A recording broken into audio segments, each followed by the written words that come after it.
passionate about, as I believe it is an expression of our voice. Being a minority educated in Black suffrage, I see the eligibility to vote as a gift from my ancestors. Too often I hear people be apathetic towards voting, making the comments, it really doesn't matter anyway, when in reality, your choice to not vote has consequences for people across the nation and across the globe. Our vote is our voice, and the power of our vote is not an empty threat. If we showed up to vote the way we show up to demonstrate, we can ignite change.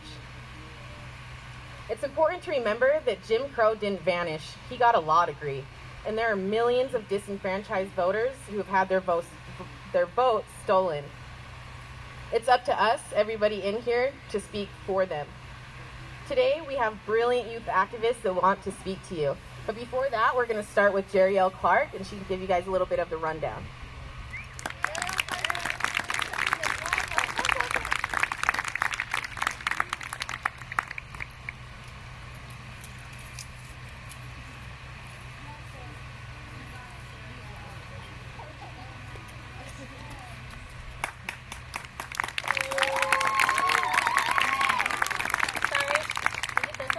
Sorry for the delay. Okay, well, I just wanted to let you all know that in just a few minutes, we're going to be passing something around in the crowd, and I wanted to explain it to you. I also want to let you know about your voter registration opportunities. Can I see a show of hands? How many of you are registered to vote? Nice. How many of you aren't registered to vote yet? All right, we got a couple. How many of you are not registered to vote and you're 16 years old? All right, great. So in the state of Colorado, you can pre-register to vote at the age of 16 years or older. You don't have to wait until you're 18. The number one thing we want you to do, whether you're registered or you're not registered, is we want you to go onto your Facebook page, if you have Facebook, and go like Right and Wrong right now. And on that Facebook page, we've posted an image that has a link to the govotecolorado.com website. Even if you are registered to vote, one of the most powerful things you can do right now is share that and encourage any of your friends who aren't registered to vote to do that. The other thing that I want to share with you is on June 30th, we already have our next voting opportunity coming up, and that is our primary election. So if you are registered to vote, but you haven't A, already turned in your ballot, or B, you don't have it sitting on your kitchen table or somewhere in your house, then you need to go look right now at govotecolorado.com and check your registration, because you should have your ballot in your mailbox or on your kitchen table, or you should have already voted. So definitely go check that out. So what's about to be passed around to you is a list of the candidates for 2020. And I just wanted to explain this to you really quickly because there's a lot of people on this list, and honestly, there's probably a few missing too. So on this list, we've listed out everyone who's running for office, and it goes from federal to state to local and other. And we have our primary election on the 30th, which means that after the 30th, this list is going to shrink. It also means that if you're registered to vote, you have an opportunity to make a decision right now who you want to see elected into the primary and running on the November ballot. Even if you are an unaffiliated voter in the state of Colorado, you get to vote in either the Democratic or Democratic or Republican primary. So make sure that you use this opportunity, if you don't know who all the candidates are, to look at this paper, go to their websites, look them up, view their platforms, and see who you think represents you the best. The other thing that I wanted to share with you is that this is a general election, which means what happens a lot of the time is you see the president and you're not quite sure who all the other individuals are. Well, our speakers who are about to come up today are going to tell you all the reasons why it is so important to look all the way down the ballot, flip it over, and vote for every single issue or person on the ballot. And our students will talk about that here in just a little bit. But there's also others missing from this ballot because we don't vote for everyone on just one ballot. So I just want to draw your attention to the bottom box, which lets you know that we also have opportunities to vote for all these other individuals that aren't on this ballot this year, but will be on other ballots, including if you live in a municipality, if you live in the city of Fruita or the city of Grand Junction or the city of Palisade, you get one in the spring. and depending on where you live, depends on what year you get it, but voting for your city council member is just as important, if not more important, than voting for president because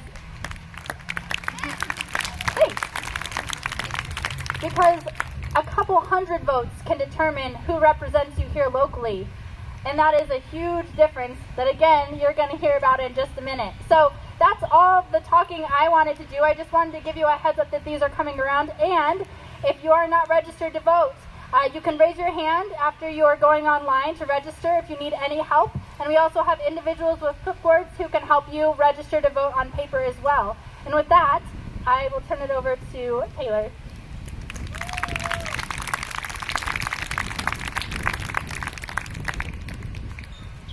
Okay, so I personally think the fact that we have some youth activists here that have a message for you guys is pretty incredible. So please listen to them. They have a message for you. And our first speaker that would like to speak to you is Omarion York Clark.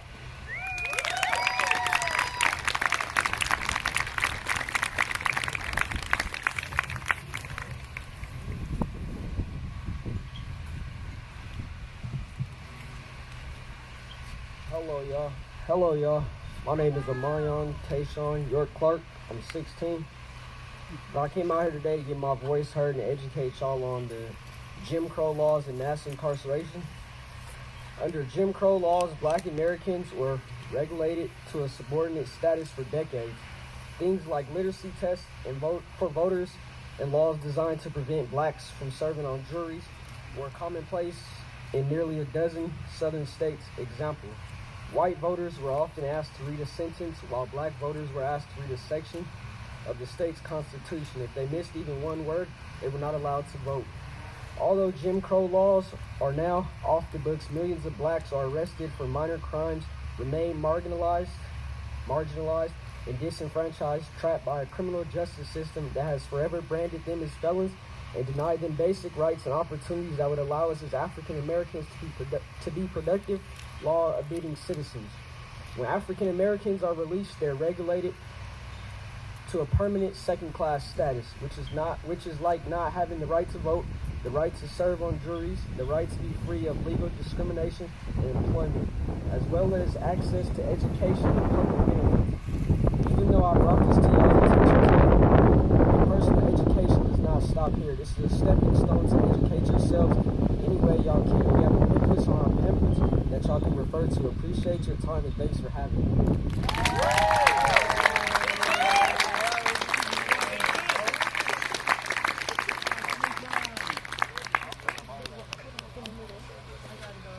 Hey, y'all, give Omarion a round of applause. Come on.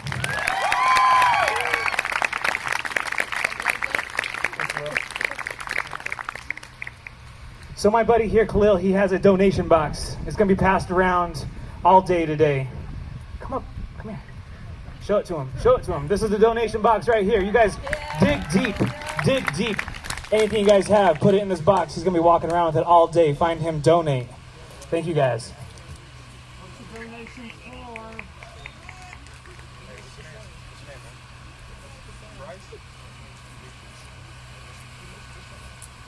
Again, we just want to mention if you guys can share this on your live stream, it's a message we really want to make sure that gets out there. It was a great speech by Omarion. Again, I think it comes down to, like he said, Jim Crow hasn't vanished. He got a law degree. It's still alive and it's still well. Our next speaker that would like to join you guys is Tatum Menon.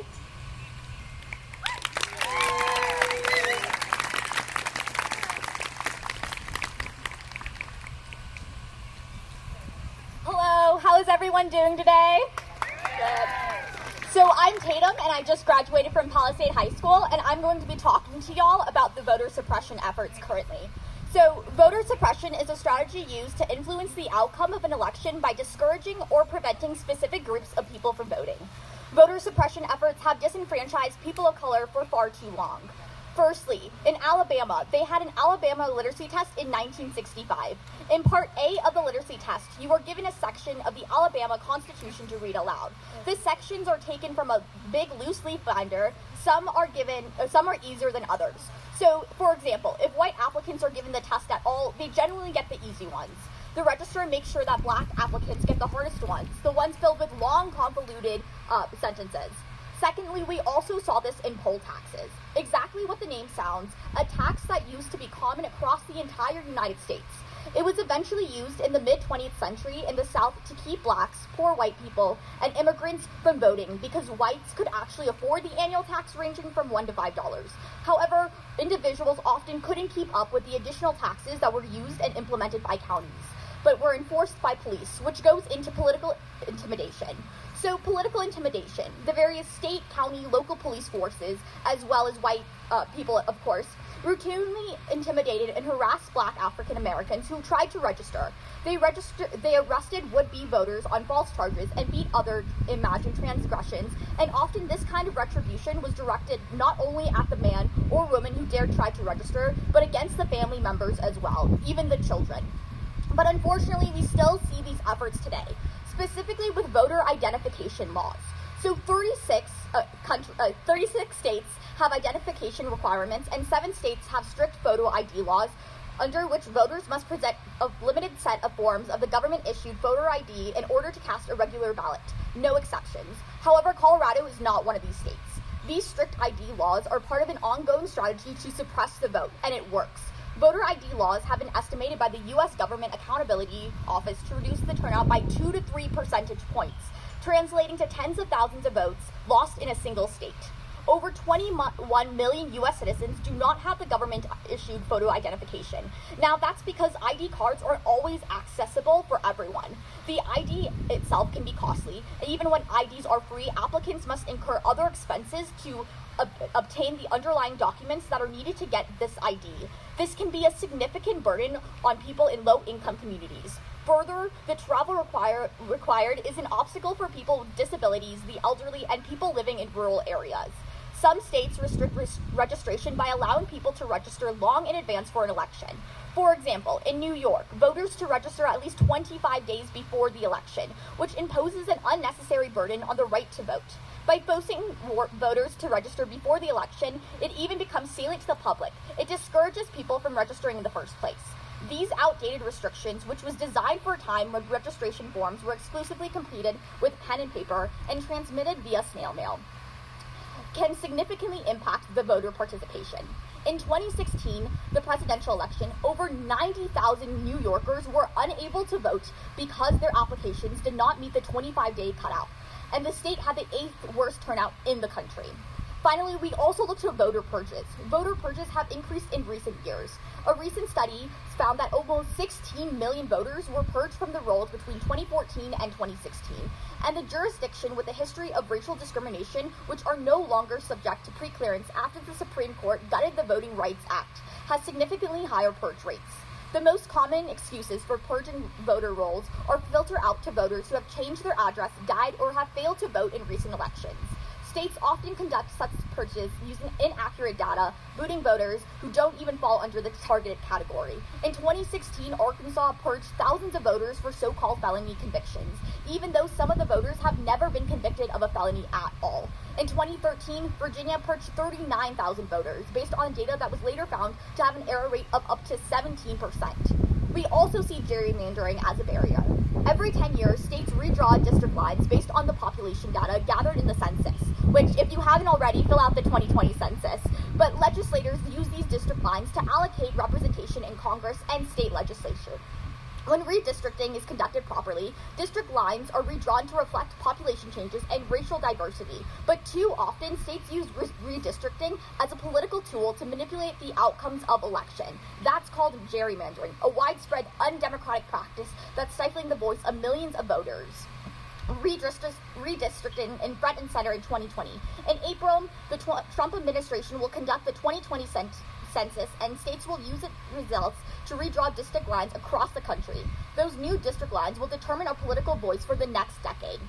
We also see mass incarceration play a role in this, with felony disenfranchisement. A felony conviction can come with drastic consequences, including the loss of your right to vote. But different states have different laws. Some ban voting only during incarceration, some ban voting for life. Some ban people while on probation or parole, others ban people from voting only while incarcerated. And in some states like Maine and Vermont, they don't disenfranchise anyone with felony convictions at all. The fact that these laws vary so dramatically only adds to the overall confusion that voters face, which is a form of voter suppression in itself. Due to racial bias in the criminal justice system, felony disenfranchisement laws disproportionately affect black people, who often face harsher sentences than white people for the same offenses. It should come as no surprise that many of these laws are rooted in the Jim Crow era, when legislators tried to block black Americans' newly won right to vote by enforcing poll taxes, literacy tests, and other barriers that were nearly impossible to meet. To this day, the states with the most extreme disenfranchisement laws also have records of suppressing the rights of black people. In Iowa, a system of permanent disenfranchisement paired with the most disproportionate incarceration rate of black people in the nation has resulted in the disenfranchisement of an estimated 1 in 4 voting age black men. In Colorado, only people in prison cannot vote. How to protect individuals' rights to vote. So there's two main things we can do. One, the right to vote is the most fundamental constitutional right for good reason. Democracy cannot exist without the electoral participation of citizens. We vote because it's we, the people, who are supposed to shape our government, not the other way around. So you must vote. But two, states can measure to encourage rather than suppress voting. Automatic, online, and the same day voter registration encourage participation and reduces chance of error. Early voting helps people with travel or accessibility concerns participate. And states must enforce the Protection of the Voting Rights Act. And now Carly Allen will be talking to you about how you can actually influence this by voting.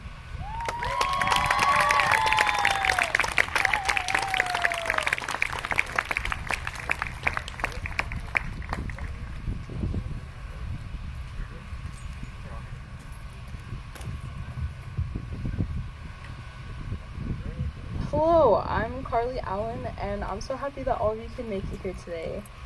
My speech is titled The Importance of Voting While Black, and I can't continue without mentioning the fact that we are in the city of Grand Junction, which is 92% white.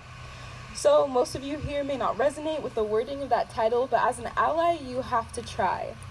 Here's another statistic, for example. According to the U.S. Census, roughly 72% of the U.S. population is white. So in order to try and create change within our nation, we as people of color rely heavily on the votes of our allies since we are greatly outnumbered. Not only are we outnumbered in federal elections, but even in local elections in predominantly black neighborhoods and towns, the voices of black people have a high chance of being silenced because of voter suppression. This provides even more hurdles for people of color to jump over when they want to vote. This suppression includes gerrymandering, felony disenfranchisement, which, by the way, is an extremely flawed system, especially when you see that innocent black people are charged with crimes like murder 7 times more than innocent white people. There's also the limiting of early voting, underfunding of election day resources, voter ID laws, and other suppression tactics. To be a good ally and to truly fight for equality, recognize what minorities go through when trying to vote, understand the privilege you hold, and fight for those injustices. It's hard to try and understand the importance of voting when you're a person of color, especially when you see the ways that our voices are very often suppressed. But I'd like to give a couple of examples of the votes of American people that have greatly benefited the black community. First, we're going to take it way back. When the 13th Amendment was passed, America saw what could happen when the majority, which was white people, fought alongside suppressed voices and took their privilege to the voter booths to vote for Abraham Lincoln, a guy who thought slavery was hella dumb. That example is a little old, so I'll bring you to the change happening now because of the officials we have elected to represent us. HB 19-1192 is called the Inclusion of American Minorities in Teaching Civil Government.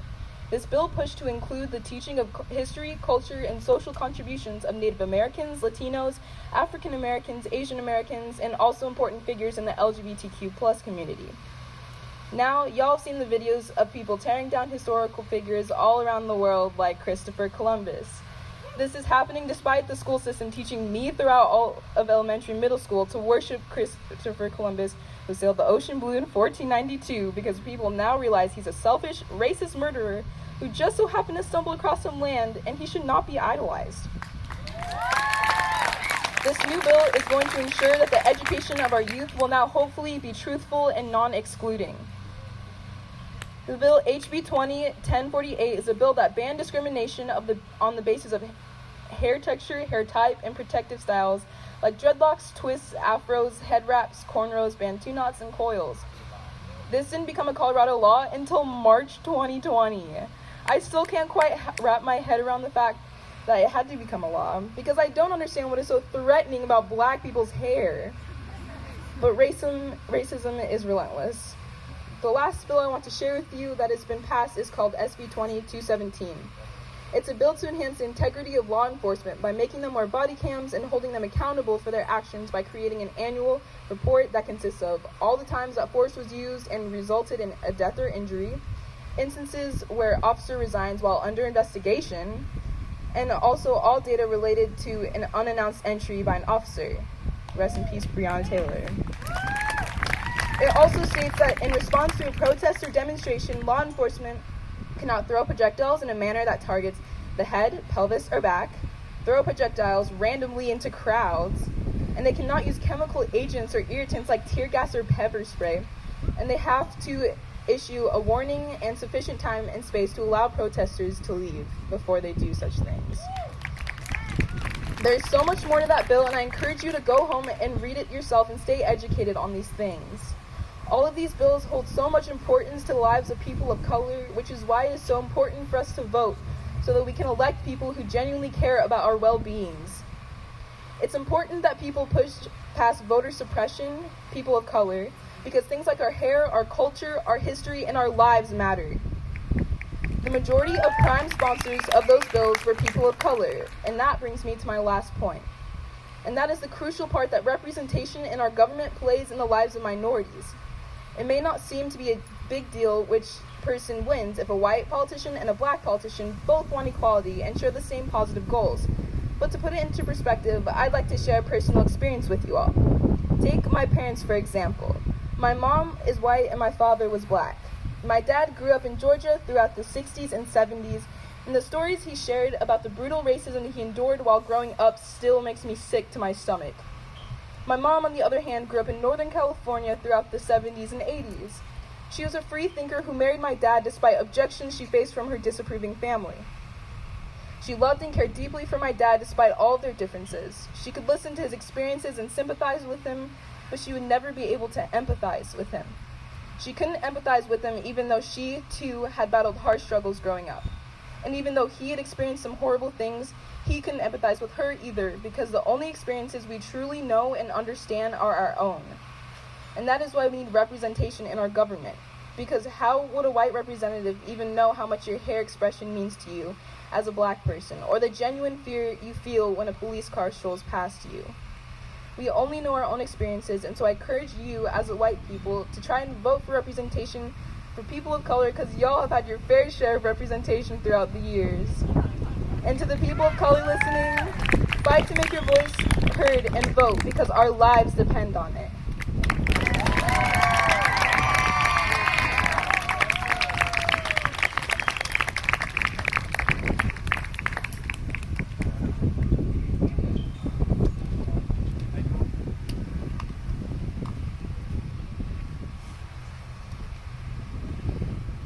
Thank you, Carly. Can we hear it for her one more time? Again, I just want to emphasize that Jim Crow has not vanished. He got a law degree. Just because voter suppression efforts are not overt in systems such as literacy tests, they're still very alive today. Disenfranchisement, felony disenfranchisement. We have to, our votes in here are going to make the difference. There's so many people without that voice. Our vote is our voice, and that is not an empty threat. Our next speaker is Lily Flanagan.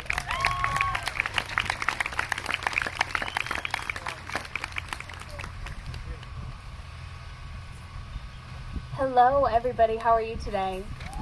Good? Okay, so I have a couple questions for you before I get started. If you are going to be a first-time voter in this upcoming primary, give me a shout or raise your hand. I know there's some of you. Yes, yes.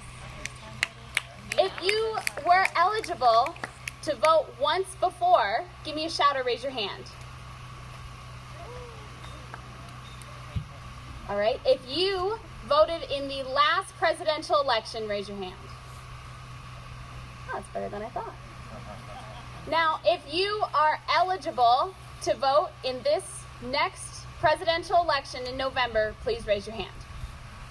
Now, make sure it's your right hand. Put up your right hand. I solemnly swear that I will vote in the primary if I'm able and the general election in November. Okay, good. Now that we've gotten that out of the way. So I'm excited to see so many first-time voters. A lot of you are young people. A lot of you I actually know personally. So hello, welcome. Happy to see you here. Now, one of my pet peeves is when people come to me and tell me, well, my vote doesn't matter, it's just a vote, or I don't agree with either of the big candidates, so I'm just not going to vote. And so I'm here to tell you why that is ridiculous, and I'm here to tell you why it's so important for you as an American citizen and as a member of society to be voting in every single election. So if you've ever voted in a municipal election, here in Colorado, we're lucky enough to have vote by mail. So a ballot, if you're registered, will just show up at your door. And sometimes you'll just say, oh, wow, there's an election coming up. My hope for you is that you are able to get yourself educated with voter guides that are online. But a lot of people just throw those ballots away. Now, give me a raise of hands if you previously knew that you elect your sheriff, your district attorney, and I'm sure you do, I hope you know about your city council members. Now, here's the thing. Oops, okay. The United States is a, Yes, and your county commissioner. So on your forms that have been handed out, what it has on there is every single candidate that is eligible for each of these seats. Now, allyship, part of your duty as a non-person of color is to vote for candidates who uphold human rights, who uphold trans rights, who uphold Latinx rights, who uphold black rights. You have to be the ones to use your voice and your privilege to vote in people at every single level. Now, our system needs a change, and we can all agree Black Lives Matter.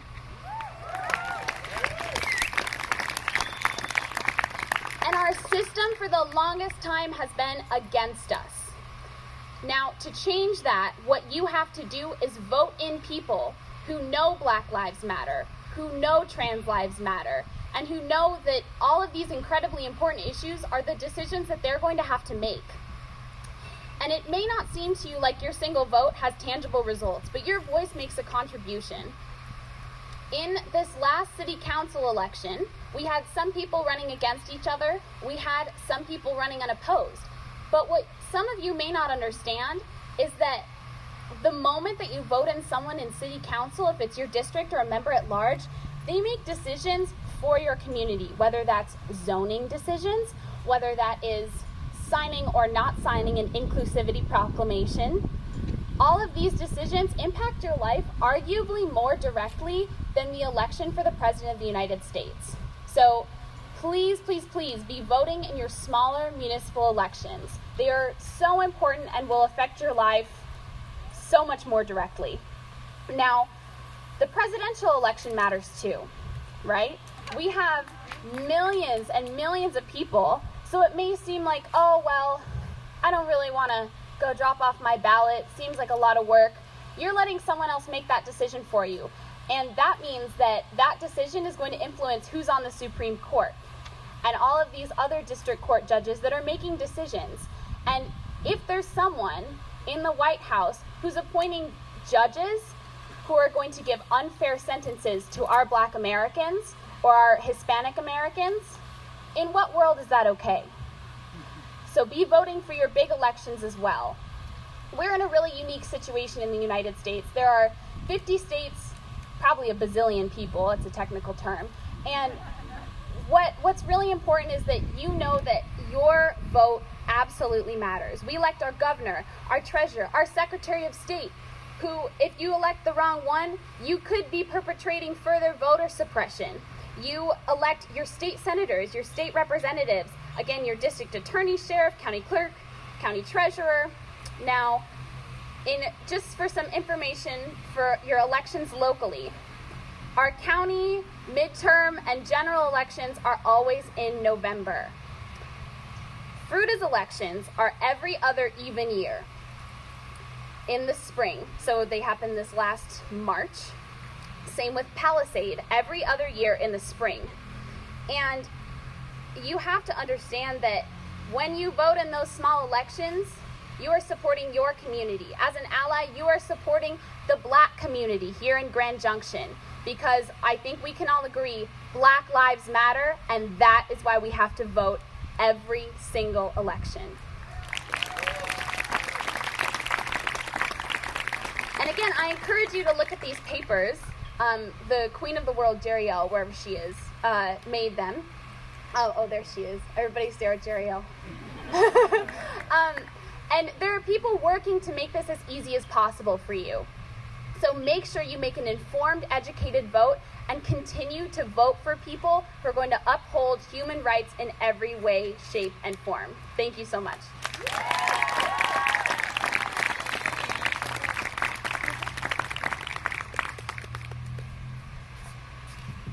All right, I'm gonna come from underneath. I'm a little tall.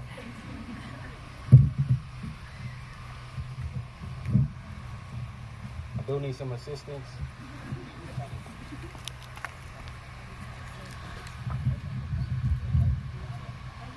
Gotcha. So first, I want to introduce my two bestest friends, Khalil and Bryce. So, them being here today is, and all the rest of you kids, is actually very educational. Us the adults here, it's our responsibility, because we can vote, to make the world better for them. Our time is ticking every day. We're getting older and older, you know, we pretty much stuck in our ways and our shapes. But we do have the power, which we don't realize.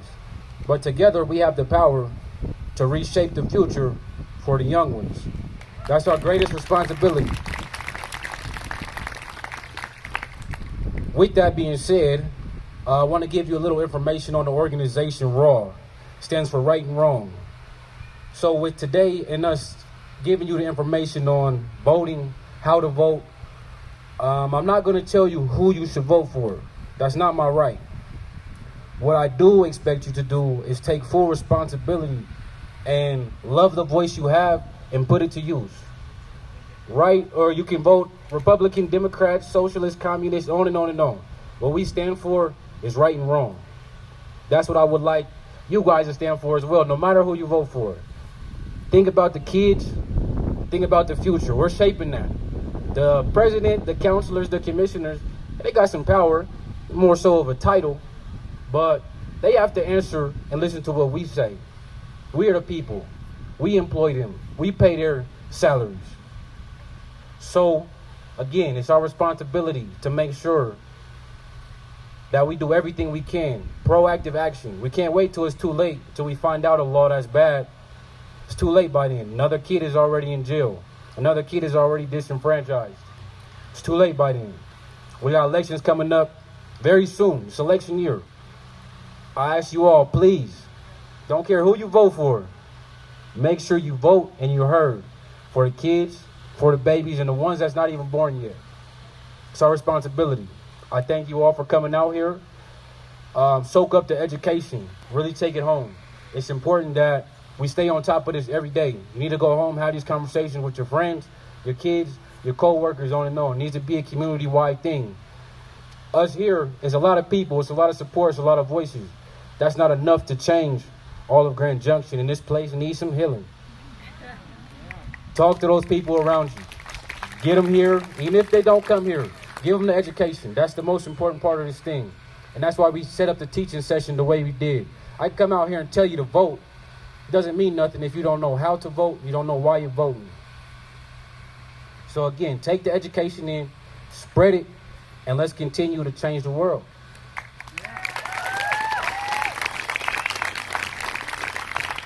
I'm going to leave off with, we have some food over there this way.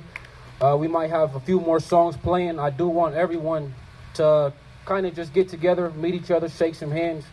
And I love you guys all. We have an event coming Juneteenth. We'll put out some information on Facebook, Instagram, word of mouth, etc., etc., etc. But we would love to have all you guys come out. We'll have plenty of room for volunteers, people that want to help. So, yeah, I look forward to seeing you guys in. Thank you again.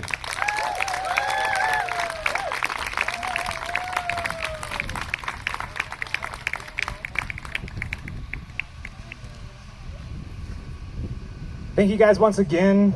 And Zach's going to come up and play a couple more songs for us here in just a minute. If you guys want to look around to your left, to your right, behind you, in front of you, these are your comrades, these are your family out here. We're going to be working together directly with each other for a long time, so get to know one another.